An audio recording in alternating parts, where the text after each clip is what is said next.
This YouTube channel does not promote any violent, harmful, or illegal activities.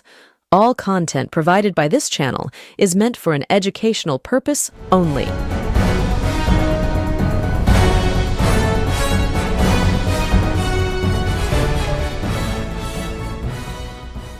অভয়া কাণ্ডের 1 বছর অতিক্রান্ত হতে চলেছে। সেই ঘটনাকে সামনে রেখে 9ই আগস্ট নবান্ন অভিযানের ডাক দিয়েছে অভয়ার মা বাবা।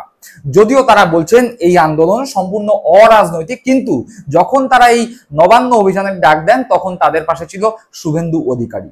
মোটামুটি ভাবে বলা চলে যে এই অভয়াকে কেন্দ্র করে বা অভয়া আন্দোলনকে সামনে রেখে অভয়ার সঙ্গে যে নির্মম পাশবিক ঘটনা ঘটে গিয়েছিল সেই ঘটনাকে সামনে রেখে যে নবান্ন অভিযানের ডাক অভয়ার মা বাবা দিয়েছে, সেই আন্দোলন বা সেই নবান্ন অভিযান বকলমে বিজেপির কর্মসূচি বলেই জনসাধারণের মধ্যে ধারণা তৈরি হয়ে গিয়েছে, এবং যা অত্যন্ত স্বাভাবিক হচ্ছেও তাই। এই ঘটনাকে কেন্দ্র করে আগামী 9ই আগস্ট যে নবান্ন অভিযান হতে চলেছে তা মূলত বিজেপিরই কর্মসূচি। অভয়ার মা বাবা যদিও বিভিন্ন রাজনৈতিক দলের কাছে গিয়ে বলেছেন এটি অরাজনৈতিক আন্দোলন, আপনারা যোগদান করুন, কিন্তু মোটামুটি ভাবে সকলেই বুঝতে পেরে গিয়েছে এই আন্দোলন বিজেপির কর্মসূচি। জুনিয়র ডাক্তারদের একাংশ স্পষ্টভাবে বলে দিয়েছে তারা এই আন্দোলনে থাকছে না। তারা মনে করে শুভেন্দু অধিকারীর পাশে হাঁটলে জুনিয়র ডাক্তাররা যে আন্দোলন করেছিল সেই আন্দোলন কালিমালিপ্ত হবে, তাই তারা এই আন্দোলনে থাকছে না। সুতরাং বিজেপি এবং অভয়ার মা বাবা উভয় পক্ষই বুঝতে পেরে গিয়েছে যে অভয়াকে সামনে রেখে যে আন্দোলন বিজেপি করতে চাইছে, যা অভয়ার মা বাবাও অত্যন্ত ভালোভাবে বুঝতে পারছেন, সেই আন্দোলনে মোটামুটি ভাবে সাধারণ মানুষজন বিশ্বাস হারাচ্ছে। যাই হোক, অভয়ার মা বাবা দিল্লি গিয়েছেন, তারা বহু আশা করে দিল্লি গিয়েছেন অমিত শাহের সঙ্গে দেখা করবেন, তাদের কেস সুপ্রিম কোর্টে যেই আইনজীবী লড়ছেন সেই আইনজীবীর সঙ্গে কথা বলবেন। এমনকি সিবিআই তদন্তে যে তারা খুশি নন, তাই সিবিআই এর আধিকারিকের সঙ্গেও তারা কথা বলতে চান। অভয়ার মা বাবা দিল্লিতে গিয়েছেন। শোনা যায় বিজেপির কোনো এক নেতা তাদেরকে প্রতিশ্রুতি দিয়েছিলেন যে দিল্লিতে গিয়ে দিল্লির পার্টি অফিসে, সেন্ট্রাল পার্টি অফিসে, বিজেপির কেন্দ্রীয় কার্যালয়ে অমিত শাহের সঙ্গে তাদের দেখা করিয়ে দেবেন। কথা হবে ভারতবর্ষের স্বরাষ্ট্রমন্ত্রী অমিত শাহের সঙ্গে। সেখানে অমিত শাহের কাছে এই অভয়ের সঙ্গে হয়ে যাওয়া নির্যাতন এবং বিচারের বিষয়ে অভয়ার মা বাবা কথা তুলে ধরবে। অতীতে আমরা দেখতে পেয়েছি অভয়ার মা বাবা প্রধানমন্ত্রী নরেন্দ্র মোদী, স্বরাষ্ট্রমন্ত্রী অমিত শাহের সঙ্গে বারংবার দেখা করতে চেয়েছেন এবং প্রত্যেকবারই ব্যর্থ হয়েছেন। দেখা করেননি প্রধানমন্ত্রী নরেন্দ্র মোদী বা স্বরাষ্ট্রমন্ত্রী অমিত শাহ।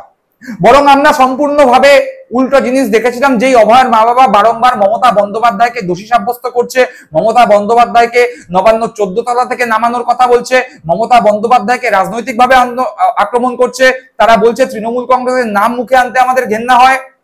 সেই মমতা বন্দ্যোপাধ্যায় কিন্তু অভয়া কাণ্ডের পরে অভয়ার মা বাবার পাশে দাঁড়িয়েছেন, অভয়ার বাড়িতে গিয়েছেন তার মা বাবার সঙ্গে দেখা করতে। আমরা দেখতে পেয়েছিলাম মমতা বন্দ্যোপাধ্যায়ের অধীনে থাকা কলকাতা পুলিশ, পশ্চিমবঙ্গ প্রশাসন 24 ঘন্টার মধ্যে অভয়া কাণ্ডের সঙ্গে জড়িত সঞ্জয় রায়কে গ্রেপ্তার করেছিল। সিবিআই দীর্ঘ 8-9 মাস তদন্ত করবার পরে কলকাতা পুলিশের যে তদন্তের ফলে গ্রেপ্তার হওয়া সঞ্জয় রায় সেই তদন্তকেই সিলমোহর দিয়েছিল। যদিও অভয়ার মা বাবা বিজেপির মতোই বলছে তৃণমূল কংগ্রেস পরিচালিত পশ্চিমবঙ্গ সরকার এবং কলকাতা পুলিশ আসল দোষীদের নাকি লুকিয়ে রাখছে, কিন্তু সিবিআইও যে একই কথা বলছে সে নিয়ে বিজেপি মুখে কুলু পেটাচ্ছে। আর এই সমস্ত কিছুকে কেন্দ্র করেই অভয়ার মা বাবা বিজেপির এক নব্য নেতা, অর্থাৎ নব্য বিজেপির নেতার প্রতিশ্রুতিতে দিল্লি গিয়েছেন। শোনা যাচ্ছে অভয়ার মা বাবা দিল্লিতে এই নব্য বিজেপির নেতার প্রতিশ্রুতি মাফিক গিয়েছিলেন অমিত শাহের সঙ্গে দেখা করবেন বলে, এবং তারা 90% নিশ্চিত ছিলেন অমিত শাহের সঙ্গে তাদের দেখা হবে। এই নিয়ে এবিপি আনন্দে একটি খবরও হয়েছিল, সেই খবরে বলছে কবে মিলবে বিচার, স্বরাষ্ট্রমন্ত্রীর সঙ্গে দেখা করতে দিল্লি পাড়ি অভয়ার পরিবারের। নিহত তরুণীর চিকিৎসকের বাবা বলেন দিল্লিতে যাচ্ছি, কর্মসূচি আসলে হচ্ছে সিবিআই ডিরেক্টরের সঙ্গে দেখা করব এবং আমাদের যে সুপ্রিম কোর্টের আইনজীবী আছেন করুণা নন্দী, ওর সঙ্গে দেখা হবে আজকেই। আগামীকাল অনেকগুলো কর্মসূচি থাকছে, তার মধ্যে একটা অমিত শাহের সঙ্গে সম্ভবত 90% নিশ্চিত যে আগামীকাল ওর সঙ্গে দেখা হবে। এখনো সময়টা জানাতে পারেননি, এটাই হচ্ছে আসল। আরো অনেক কর্মসূচি আছে, সেগুলো আস্তে আস্তে সবাই জানতে পারবে। পারবে।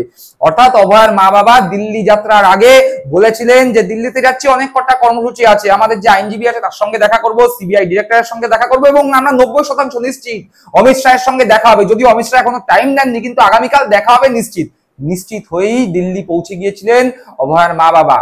এবং এক নব্য বিজেপি নেতার প্রতিশ্রুতিতেই তারা দিল্লি গিয়েছিলেন। সেই নেতা তাদের প্রতিশ্রুতি দিয়েছিল যে অমিত শাহের সঙ্গে তাদের দেখা করিয়ে দেয়া হবে, স্বরাষ্ট্রমন্ত্রী অমিত শাহ তাদের সঙ্গে কথা বলবে। কিন্তু বাস্তবের মাটিতে কি ঘটছে?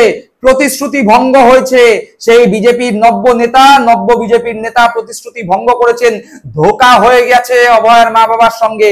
অভয়ার মা বাবা বুঝতেও পারলেন না যে তাদের নিয়ে বিজেপি রাজনীতি করে গেল। 9ই আগস্ট তাদেরকে সামনে রেখে একটি সম্পূর্ণ অরাজনৈতিক আন্দোলনের নাম করে রাজনৈতিক আন্দোলন করবার প্রেক্ষাপট তারা রচনা করলো। তাদেরকে দিল্লি নিয়ে গেল, লোককে দেখালো, দেখো অভয়ার মা বাবাকে আমরা দিল্লিতে নিয়ে যাচ্ছি, এবং অভয়ার মা বাবাকে সামনে রেখে যে রাজনীতি বিজেপি করবার তা করে গেল। আর অভয়ার মা বাবা বুঝতেও পারলেন না যে তাদের সঙ্গে রাজনীতি করে ফেললো বিজেপি। কিন্তু এখন তারা হয়তো বুঝতে পারছে দিল্লিতে গিয়ে এই ধোকাটা খাওয়ার পরে কেন ধোকা খেয়েছে, কি ধোকা খেয়েছে সেটা নিয়ে খবর প্রকাশিত হয়েছে। সেই খবরে বলছে, দিল্লি গিয়েও মিলল না শাহের দেখা, সুরাহা না হলে মরে যেতে চাই, হুঁশিয়ারি অভয়ার মা বাবার। যে কথা বলছিলাম, প্রতিশ্রুতি দিয়ে তো নিয়ে গিয়েছিল, কিন্তু দেখা করছে না অমিত শাহ, সুরা কিছুই হলো না। এখন অভয়ার মা বাবা বলছে সুরা না হলে মরে যেতে চাই। কি বিষয়, কি খবর, কি বৃত্তান্ত, সে নিয়ে পরবর্তী অংশে লেখা হচ্ছে। আজ বুধবার বিজেপির দিল্লির পার্টি অফিসে কেন্দ্রীয় স্বরাষ্ট্রমন্ত্রী অমিত শাহের সঙ্গে দেখা করার কথা ছিল, তবে তা হয়নি।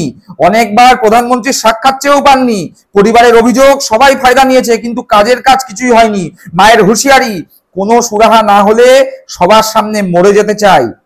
আগেই বলেছি, প্রধানমন্ত্রী থেকে শুরু করে স্বরাষ্ট্রমন্ত্রী নরেন্দ্র মোদী থেকে শুরু করে অমিত শাহ সবার সঙ্গে দেখা করতে চেয়েছিলেন। প্রতিশ্রুতি অনেকেই দিয়েছিল দেখা করবেন, কিন্তু আসলে কেউ দেখা করেননি। হতাশ হয়ে অভয়ের মা বলছেন কোনো সুরাহা না যদি হয় তাহলে সবার সামনে মরে যেতে চাই। হতাশা ঝরে পড়ছে, স্বাভাবিক ব্যাপার। বিজেপিকে ভরসা করেছেন আপনারা, বিজেপির রাজনীতির ফাঁদে পা দিয়েছেন, বিজেপির দেখানো রাজনৈতিক পথে হেঁটেছেন। যেই মুখ্যমন্ত্রী মমতা বন্দ্যোপাধ্যায় অভয়াকাণ্ডের পরে কালক্ষেপ না করে আপনাদের বাড়ি পৌঁছে গিয়েছিলেন, সমস্ত রকম তদন্তের আশ্বাস দিয়েছিলেন, তদন্ত হয়েছিল, সঞ্জয় রায় ধরা পড়েছিল, তারপর সেই মুখ্যমন্ত্রীর বিরুদ্ধে আপনারা রাজনৈতিক যুদ্ধ ঘোষণা করেছেন অরাজনৈতিক মুখোশ পরে।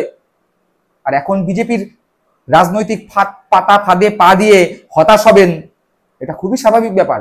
যদিও খবরের পরবর্তী অংশে এটা বলছে, সেটা আরো ইন্টারেস্টিং। নির্যাতিতার বাবা বলেন, বিজেপির পার্টি অফিসে বিষয়টি জানাতে এসেছিলাম যাতে সিবিআই পর্যন্ত বিষয়টি যায়, কিন্তু কেউ নেই এখানে। পরিবার ঘনিষ্ঠ মহলে জানিয়েছেন, রাজ্য বিজেপির এক নব্য নেতা তাদের বলেছিলেন আজ বুধবার অমিত শাহের সঙ্গে সাক্ষাতের ব্যবস্থা করে রেখেছেন। সেই মোতাবেক গিয়েছিলেন পার্টি অফিসে, কিন্তু দেখা হয়নি। অর্থাৎ এই রাজ্য বিজেপির এক নব্য নেতা আশ্বাস দিয়েছিলেন অভয়ার মা বাবাকে যে বিজেপির পার্টি অফিসে বলে রেখেছেন ওখানেই অমিত শাহের সঙ্গে দেখা হবে, কিন্তু বাস্তবের মাটিতে বিজেপি পার্টি অফিসে তো গেছে, গিয়ে দেখছে কেউ নেই। এমনকি তারা যে সিবিআই এর বিরুদ্ধে নালিশ জানাতে আসবে যাতে সিবিআই এর কান অবধি পৌঁছায়, সেই কথা শুনবার জন্য কোনো নেতাও সেখানে নেই। কে নিয়ে গিয়েছিল তাদের ভুল বুঝিয়ে? রাজ্য বিজেপির এক নব্য নেতা। হাড়ে হাড়ে বুঝতে পারছে এখন অভয়ার মা বাবা, পিছিয়ে আসার জায়গা নেই, আর কাঁধ থেকে বিজেপিকে এখন ঝেড়ে ফেলতেও পারছে না। তার কারণ তাদের গায়ে খুব ভালো মতো বিজেপি স্ট্যাম্প লেগে গিয়েছে। এমনকি শোনা যায় যে পানিহাটি থেকে আগামী বিধানসভা নির্বাচনে অভয়ের মা অথবা বাবার মধ্যে কেউ একজন বিধানসভা নির্বাচনে বিজেপির প্রতীকে প্রতিদ্বন্দ্বিতাও করতে চলেছে, শোনা যাচ্ছে কানাঘুষো। সেই জায়গা থেকে দাঁড়িয়ে আগামী বিধানসভা নির্বাচন তো বহুদূর, তার আগেই তারা বুঝতে পারছে বিজেপি যা বলে বাস্তবের মাটিতে তা সত্যের থেকে অনেক দূর। প্রতিশ্রুতি তারা দেয়, কিন্তু সেই প্রতিশ্রুতি পূরণে তারা সব সময় ব্যর্থ। বাংলার মানুষ বারবার বুঝেছে, তাই বারবার বিজেপিকে প্রতিহত করেছে, কিন্তু অভয়ার মা বাবা সে জিনিস বুঝতে পারছে না, তাই আজকে তারা হতাশ। খবরের শেষ অংশে অভয়ার মা বলছে তাদের দাবি রাজ্য বিজেপির একাধিক বিজেপি নেতা তাদের পাশে থাকার আশ্বাস দিয়েছেন, কিন্তু সবটাই মুখের কথা, কাজের কাজ কিছুই হচ্ছে না। নির্যাতিতার মা বলেন, আমার মেয়ের ধর্ষণ খুনের ঘটনার 1 বছর হতে চললো, আমরা প্রধানমন্ত্রী স্বরাষ্ট্রমন্ত্রীর সঙ্গে দেখা করতে চাই, এই যন্ত্রণা নিয়ে বাঁচতে চাই না। অর্থাৎ তারা বলছে যে আমাদের নিয়ে সবাই খেলা করছে, সবাই প্রতিশ্রুতি দিচ্ছে, কিন্তু আলটিমেটলি কোনো কাজের কাজ কিছুই হচ্ছে না, কেউ কথা রাখছে না। আমরা প্রধানমন্ত্রীর সঙ্গে দেখা করতে চাই, স্বরাষ্ট্রমন্ত্রীর সঙ্গে দেখা করতে চাই, আমরা আমাদের মনের কথা বলতে চাই, নাহলে আমাদের বেঁচে থেকে লাভ কি? এতদিনে বুঝতে পারছেন আপনারা, অভয়ার মা বাবা, আপনাদের নিয়ে রাজনীতি যা হওয়ার হয়ে গিয়েছে, এখন আর অনুনয় বিনয় করে লাভ নেই, বরং সময় এখনো আছে। বিজেপির এই যে পাতা ফাঁদে আপনারা পা দিয়েছেন, বিজেপি চালিত পথে চলছেন, এই পথ থেকে সরে আসুন। মনে রাখবেন, অভয়ার সঙ্গে যে ঘটনা ঘটেছে তার বিরুদ্ধে বাংলার প্রত্যেকটি মানুষ, আপনারা বলছেন তৃণমূল কংগ্রেসের নাম মুখে আনতে লজ্জা করে, আপনারা বলছেন তৃণমূল কংগ্রেসের নাম মুখে আনতে ঘেন্না করে, আপনারা বলছেন মমতা বন্দ্যোপাধ্যায়কে নবান্নের 14 তলা থেকে নামালে আপনারা শান্ত হবেন, কিন্তু আপনারা একথা বলছেন না অভয়ার সঙ্গে যে ঘটনা ঘটে গিয়েছিল সেই ঘটনার সঙ্গে জড়িত সঞ্জয় রায়কে এই মমতা বন্দ্যোপাধ্যায়ের পুলিশই 24 ঘন্টার মধ্যে গ্রেপ্তার করেছিল। এখনো সময় আছে, বিজেপির যে চক্রান্ত সেই চক্রান্তে পা দেবেন না, রাজনৈতিক চক্রান্তের শিকার হবেন না, রাজনৈতিক ঘুঁটি হবেন না। দর্শক বন্ধুরা, আপনারা কি মনে করছেন অভয়ার মা বাবা দীর্ঘ 1 বছর ধরে বিজেপির যে রাজনৈতিক চক্রান্ত সেই চক্রান্তের মধ্যে থেকে 1 বছর যখন অতিক্রান্ত হতে চললো তখন তারা বুঝতে পারছে যে তাদের সবাই শুধু প্রতিশ্রুতি দিচ্ছে, আসলে কাজের কাজ কেউ করছে না? এই যে তাদের মোহভঙ্গ হচ্ছে বিজেপির প্রতি, সেই মোহভঙ্গের জায়গা থেকে আগামী দিনে বিজেপির সঙ্গে তাদের যে সুসম্পর্ক গড়ে উঠেছে, শুভেন্দু অধিকারীর সঙ্গে যে তাদের যে সুসম্পর্ক গড়ে উঠেছে, সেই সম্পর্কিত কি তারা বিচ্ছিন্ন হবে, নাকি সমস্ত কিছু ভুলে গিয়ে শুধুমাত্র রাজনৈতিক স্বার্থ চরিতার্থ করবার জন্য তারাও রাজনৈতিক স্বার্থ সিদ্ধির লোভে বিজেপির দ্বারাই পরিচালিত হবে? আপনাদের মূল্যবান মন্তব্য কমেন্ট বক্সে কমেন্ট করে জানাবেন। সকলে ভালো থাকবেন, সুস্থ থাকবেন। জয় হিন্দ, বন্দে মাতরম।